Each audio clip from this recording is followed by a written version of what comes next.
Olá, eu sou o professor Josemir Araújo e esse é o Viagem na Língua Portuguesa, um espaço criado para fazer com que você não viaje nas regras de língua portuguesa, gramática da língua portuguesa e de redação. Hoje, especificamente, vamos falar sobre redação e a criação do texto prosaico, que é o texto em prosa. Então, a gente vai falar das propriedades positivas e os eventuais problemas que você pode causar caso você não atente para essas dicas que a gente vai dar. Bom, uma propriedade que seu texto precisa ter é a clareza. Qualquer um que olhe para o seu texto, claro, qualquer um que tenha um mínimo de habilidade com a língua portuguesa, tem que entender, tem que perceber sobre o que você está falando. Porque isso atrai o teu leitor e faz com que, obviamente, tratando-se de redação, tratando-se de avaliação, faz com que o teu avaliador passe a dar uma nota maior para você. Coesão. Coesão, para quem não lembra, é aquela parte da redação que a gente estuda, onde você vai fazer a ligação entre as partes do texto. Ou a gente chama da parte concreta, né, da ligação entre as partes do texto.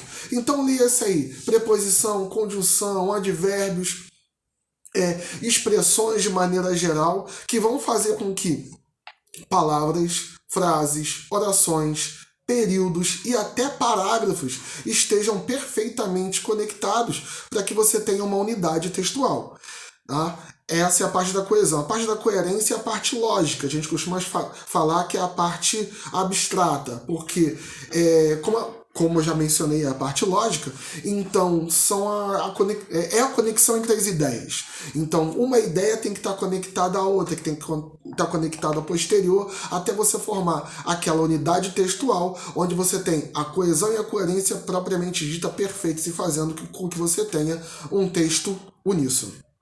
Concisão. Concisão é a propriedade que faz com que seu texto seja objetivo, direto, já que você não tem muito tempo para poder explanar a sua ideia. Se você acha que 30 linhas é muito, não é.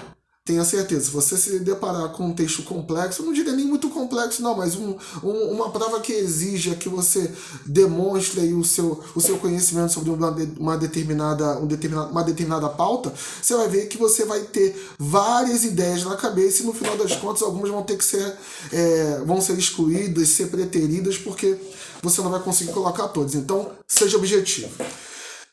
Escrever com correção, obviamente, né? Isso é um dos pilares da construção de qualquer texto. Escrever corretamente, regência, colocação pronominal, ortografia, tudo correto, elegância, a disposição entre os parágrafos, evitar rasura, isso colabora para que a sua nota seja maior.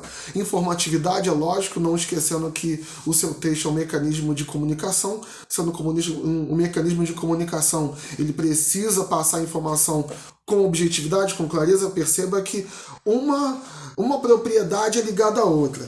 Originalidade. Originalidade é interessante porque eu costumo falar para os meus alunos o seguinte: se eu fosse fazer, por exemplo, uma redação sobre discriminação racial, eu diria que a culpa é do negro. Vocês repararam que eu sou negão, então eu tenho propriedade para falar isso. Eu diria que a culpa é do negro, não necessariamente porque eu acredite nisso. Eu diria para surpreender o meu avaliador, porque provavelmente não vão ser muitos que vão escolher falar isso. Eu diria assim, que a culpa é do negro, obviamente usando as técnicas lá de redação, mas como é que eu explicaria isso? O negro é maior em número, e esse número pode ser revertido em representatividade, e muito provavelmente ele não usa isso a seu favor. Buscar impulsionar-se mais no que se refere à educação, parar de se vitimizar. Se é isso que a gente tem, vamos partir para cima e por aí vai. Assim estruturaria o meu texto, buscando aí originalidade. Espero ter sido claro com relação a isso. Unidade estrutural é aquela onde você organiza introdução, desenvolvimento e conclusão com clareza da melhor maneira possível, e também não esquecendo que você é muito interessante que você organize seu texto usando a ordem direta da língua portuguesa. Sujeito, verbo, complemento. É interessante. E unidade temática, se você conseguir reunir todas essas propriedades aí, você vai ter uma unidade temática, porque coesão e coerência vão fazer com que você consiga ter um texto falando a mesma linguagem do início ao fim. Agora, se infelizmente você não conseguir reunir essas qualidades no seu texto, erros que você vai cair. Vamos falar agora dos problemas. Repetição desnecessária. É muito comum nós reproduzirmos no nosso texto o queísmo, por exemplo. Que isso, que aquilo, você está repetindo muito a palavra que. Nada contra o que pode ser usado, mas se você repetir em demasia, é prejudicial como qualquer outra palavra. Assim como palavras de mesma raiz. Então, evitar a repetição desnecessária. Obscuridade. Seu texto precisa ser claro. Qualquer obscuridade vai ser um ponto negativo, obviamente, para o seu texto e um tiro no pé na sua nota. Deslize gramatical, obviamente, é interessante que você não escreva com problemas de ortografia, problemas de gramática da língua portuguesa, né? Então, a gramática tem que estar em dia. Má pontuação, obviamente. Quem já estudou o mínimo de vírgula sabe que se eu mudar a vírgula de lugar, eu mudo completamente o sentido, eu digo exatamente o contrário daquilo que eu quero dizer. Uma estruturação frasal, você pode colocar sim, apesar de a gente dizer que é interessante você usar a ordem direta da língua portuguesa, você pode até inverter. Mas é bom que você deixe isso claro e isso não prejudique de maneira nenhuma a informatividade do seu texto. Mas é interessante, é salutar que você use a ordem direta, sujeito, verbo, complemento. Pleonasmo. Pleonasmo é você fazer uma repetição desnecessária. Por exemplo, subir para cima, descer para cima. Se subir é para cima, você não precisa dizer depois subir para cima. É desnecessário. Então, pleonasmo também tirando o pé do seu texto. Prolixidade é aquela coisa do enrolar, enrolar, enrolar, não dizer nada. Inadequação vocabular é o seguinte.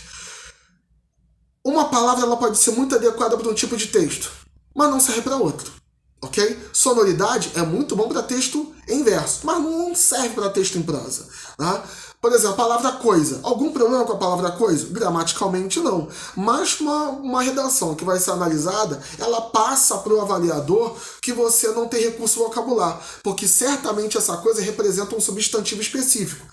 Você vai ao médico e diz, doutor, estou sentindo uma coisa. Ele vai perguntar a você que coisa, até você conseguir dizer que está sentindo uma dor, está sentindo um desconforto. Então, você precisa transformar essa coisa num substantivo específico, ok? Incoerência, seu texto precisa ter lógica, e sonoridade, aquilo que eu falei anteriormente.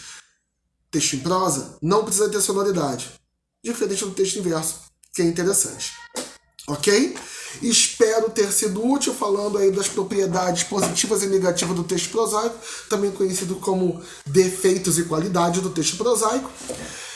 Bom, considere apoiar o canal com o valor mínimo de R$5, caso esse conteúdo tenha sido útil para você. Até para poder incentivar conteúdos semelhantes a esse aqui ao canal. E caso você necessite de uma dose maior de conhecimento, entre em contato com lourencojo@gmail.com. Mais uma vez, caso você sinta a necessidade e se conteúdos semelhantes a isso são interessantes para você, para incentivar a criação de mais conteúdos semelhantes. O nosso Pix é DDD 21 98567 9863 e considere apoiar o canal com o valor mínimo de R$5. Espero ter sido útil mais uma vez. Até a próxima, pessoal.